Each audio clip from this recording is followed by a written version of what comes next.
you can choose to stay with the same expert next year. Get the app now. How's the scented angel soft coming? Angel, we've got it. The smellinator must add the scent inside the... What shape is your body? There are hundreds of tests out there claiming that they can tell you. Kibbe, Fruits, and yes, even your Myers-Briggs test think they know how to dress you. They say that if you follow their advice, you will know the perfect way to dress based on your results. Well, today, we are going to test out 9 different body shape systems and put them through the ringer to see if they actually work or if these tests are just plain bananas.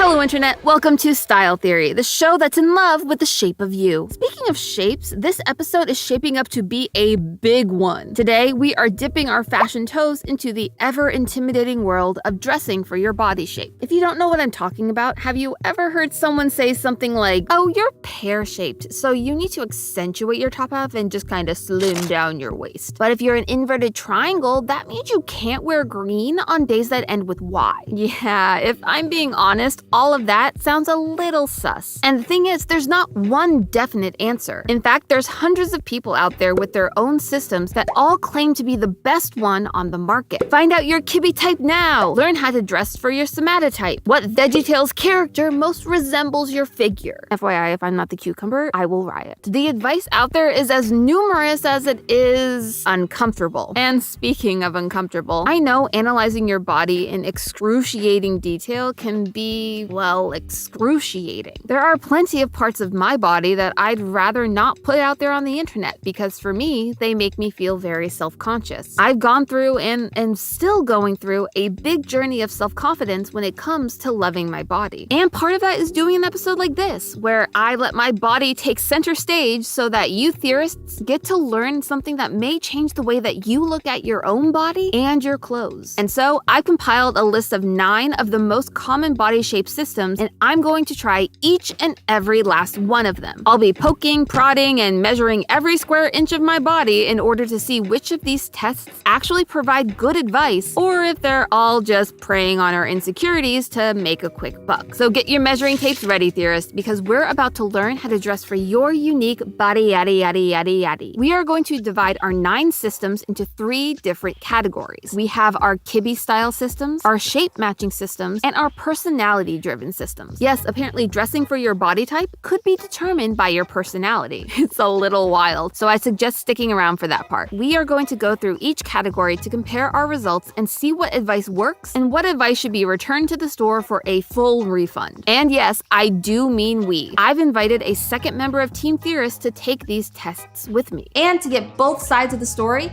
I invited a little help from Food Theory host, Santi. Hello! Welcome back to being on Style Theory. Are you ready to put your body on display for all of the internet to see and make opinions about? Is it too late to leave? Yes, I locked the doors when you came in. Then yes! You see, while I represent our more femme-presenting audience, I didn't want to leave our masculine friends out of the party. When I started researching for this episode, I was surprised how little body shape advice there was out there for men, mask-presenting people, and everyone not looking to dress femme. What's the deal? That is a huge part of the world being left out. And so today, we are going to see if these tests can translate across the fashion divide and help everyone. And it's all thanks to Santi. So let's leave him a yellow heart in the comments to thank him for his participation. So Santi, what do you think your body type is? It's not something I've ever really thought about. Yeah, I just go and buy clothes. Like I rarely even go into fitting rooms. I'm just like, that shirt, sure. And then if it fits, it fits. So what would you say that you usually look for in some kind of fit? Typically comes to fairly loose fitting clothes. For me, I want to try and highlight certain features and hide others. And typically tighter fitting clothes, it's harder. And so when you think about what you want to emphasize, what do you usually try to hide versus show off? It comes down to showing off these guns. Typically, I do tend to show off kind of my upper body, I guess, and my torso, just because it is something I'm self-conscious about, but hey, we're putting it out there for the internet to see. You know what I find interesting is that we actually like to show off the same kind of things. The guns. Look at that. Mwah. But honestly, what I'm talking about is my shoulders. I like to emphasize these to really bring in my waist. But today, we are putting it all on display in 9 different tests to see what the good advice is, the bad advice is, and everything in between. If you've ever gone deep down the rabbit hole of body shape systems, you've no doubt tripped over Kibbe. And it's not just a new fad either. People have been identifying themselves using the Kibbe system since the 1980s. It was invented by the New York fashion stylist David Kibbe in his 1987 book, Metamorphosis, Discover Your Image Identity and Dazzle as Only You Can. Now that is a title worthy of a 2005 Panic at the Disco song if I ever heard one. And before we start, I need to point out that while technically Kibbe doesn't call his body categories body types or body shapes, but rather image identities, we're going to keep using the terms body type and body shape throughout the episode for less confusion. According to Kibbe, all bodies exist on a yin-yang spectrum. The yin side of that spectrum is for your more traditional feminine features, which Kibbe defines as bodies that are shorter, softer, and rounder. Marilyn Monroe is usually the poster child for your pure yin body type. On the other end of the spectrum is yang, or your more masculine features. Those who are taller with more sharp and angular features, someone like Cate Blanchett. And another thing to note, unlike a lot of other body systems, Kibbe's types are not based on body weight. There are people of all sizes in each category. The Kibbe system focuses on more unchanging features like bone structure, height, hand and foot size, etc. And to find where you fall on that spectrum, Kibbe has a very intense 16-question quiz that will sort you into one of its 13 different body types. For this quiz, Kibbe actually recommends that you take a photo of yourself at chest level in a neutral position, wearing as few layers as possible, i.e. a bathing suit or underwear. But since Santi and I need to remain monetization friendly on this channel, we went with some basic body-hugging clothing for our base. Chuck E. Cheese is better than ever. Right now, kids get 30 extra minutes of gameplay free with a 60-minute all-you-can-play games purchase. Only with your coupon at chuckecheese.com. Chuck E. Cheese, where a kid can be a kid.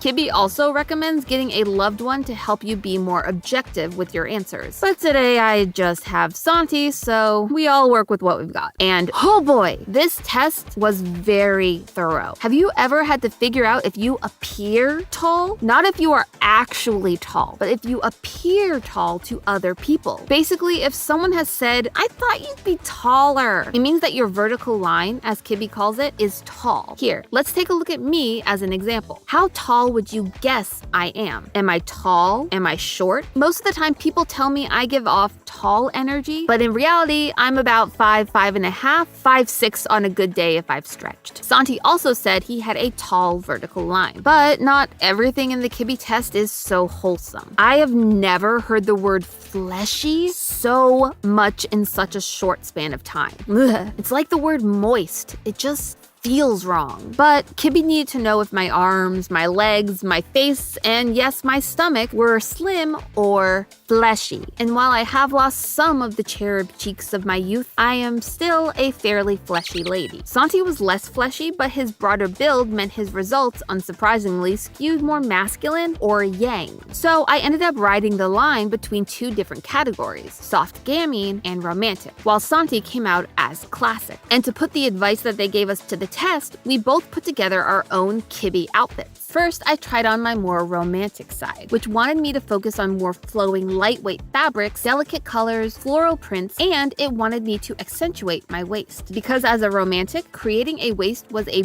big deal. It felt like it checked off everything on their list. Then I tried on my soft gamine outfit, which was very different from the romantic. This one wanted me to mix rounded lines with sharp corners and edges, hence the sharp shoulder pads and lapel. And it was able to hold its own shape. Another recommendation from Kibbe. The waistline cutout also helped check off off another need for a soft gamine look: waist emphasis. Yes, both types told me to accentuate the waist, though for different reasons. Romantics typically have a very narrow waist, meaning that if their clothes don't show it off, they can appear very boxy and shapeless, which, let me just say, is a style I actually really like. Billie Eilish is a modern romantic who tends to go against her type's normal rules and look good doing it. Soft gamines, on the other hand, have a very low bust to hip to waist ratio, so the waist emphasis here helps create the illusion of a waist where there was none. Santi, with his classic classification, was advised to lean into symmetrical prints, like the one you see on his shirt here, and to wear softer flowing fabrics in classic cuts to strike a balance between hard and soft lines. And he was also told to try and slightly emphasize his waist without breaking up his full silhouette. But how did we actually like the outfits we put together from this advice? This is my soft gamine, which apparently gamine means mischievous street urchin, which is totally the vibe I'm giving off in this outfit. I mean, it's how I describe you to people when, like, if they don't know you and I have to say, like, who you are, street urchin. That's fair. I actually like the really bold patterns, and it also has the cutouts that they say will help emphasize my waist. So it really met all the criteria for this outfit. The romantic was not quite my color scheme. I'm not super into like full pastel, really soft colors. It tends to wash me out, though I do love a nice little bit of flowy nature. Speaking of, your shirt.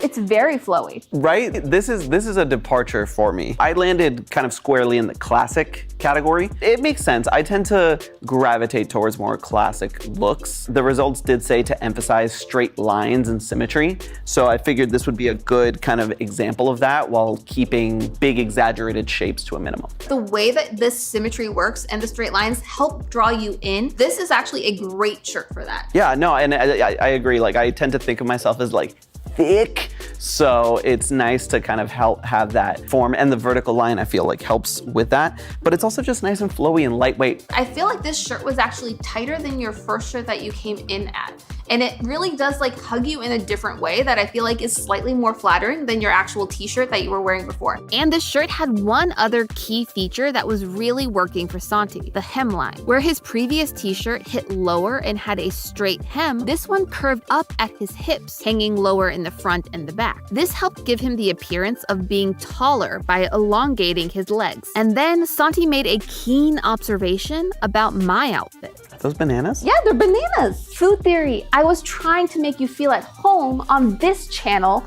by bringing in the food. Well, I appreciate it. It's almost like I'm at home. So while the test was definitely intense and not a little bit invasive, when we finally got down to the advice, Santi and I were pretty happy with the results. But while Kibby might be the main name in the space, he's not the only one. Fashion professor Harriet McJimsey and stylist John Kitchener each have their own system that use the yin-yang spectrum. And hey, before you go accusing them of plagiarism, in the case of McJimsey, her book actually came first. And if we're really being fair, none of these people invented these terms. They're terms that the fashion industry has used for years. And many of the body type names themselves, like ingenue and gamine, just come from different French words that were used to describe different types of women. I'm not sure I exactly love that for womankind, but you know, that might just be the street urchin in me. But while these systems use a lot of the same language, not all of them will give us the same answer.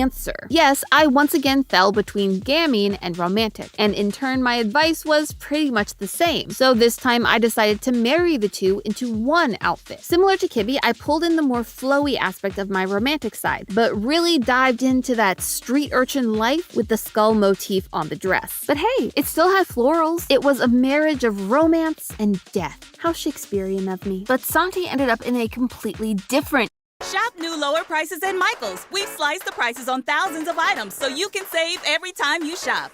category, athletic, a category that Kibby did not even offer. The athletic type focused on a broader structure, shoulders, head shape, and facial features, with a more relaxed posture, which did align with Santi's self-proclaimed thick nature. However, instead of flowing, symmetrical outfits, it told him to lean into informal, less fitting clothes with an emphasis on heavier fabrics. And though it was a flattering outfit, it hid most of Santi's favorite features, including his massive guns, nor did it help him appear taller. So this outfit came up a bit short when compared to Kibbe. But there is one more test in this Kibbe-like bucket that we wanted to hit. John Kitchener's body essence. Now, normally a session with John will cost you around $325 a person, but that didn't fit into our episode budget, so we used an online guide to his method for our test. And the results were fine. Santi fell between two familiar categories, classic and neutral. And so this time he tried his hand at mixing the two, pairing a tapered jacket with a slim-fitted long-sleeve polo. This jacket helped him highlight his favorite features much better than the McJimsy outfit did. But compared to the outfit he wore for Kibbe, it felt like the broad shoulders he was so proud of were getting lost. As for me, I once again fell between two categories, with my major being dramatic and my minor being romantic. A romantic cusper, if you will. So I paired the dramatic structured pants with this high contrast pattern jacket based on the guide's recommendations. The jacket actually helped serve both categories, as the peplum bottom brought a romantic flair to the outfit, as did the vibrant red of the shirt. But was I in love with it? Well, separately, yes. I love all the pieces, and it was definitely a dramatic statement, especially when you compare it to Santi's outfit. But altogether, I did feel a little bit like a live-action Cruella cosplayer who just happened to lose her wig. And I felt that the pants and the peplum together just made me appear shorter. Overall, while it wasn't meant to be a competition, I have to give this round to Kibbe. Though the quiz was exhausting, it did give us the best overall results. But will data win the entire episode, or will our next round prove to be more fruitful? Now, while the Kibbe-like systems are among the most beloved, they are also the most complicated. But from here on out, the systems end up being a lot easier to handle, but the real question is simpler actually any better? This is our shape test category. First up, we are trying out what is most often referred to as the fruit system, since most of the types are named after things like pears and apples. This is the first system we're looking at today that had a version for both men and women. Not only were the shapes that you could be in each test completely different, only the female test required us to pull out a tape measurer. Yeah, Santi got to sit back and relax while I had to calculate the ratio of my shoulders, bust, waist, and hips. Seems totally fair to me. But all that would be worth it once we finally figured out what delicious fruits we were. And I got my favorite fruit, the rectangle. What? I can't even be a fruit in the fruit system after all that work? That is so not fair. What did Santi get?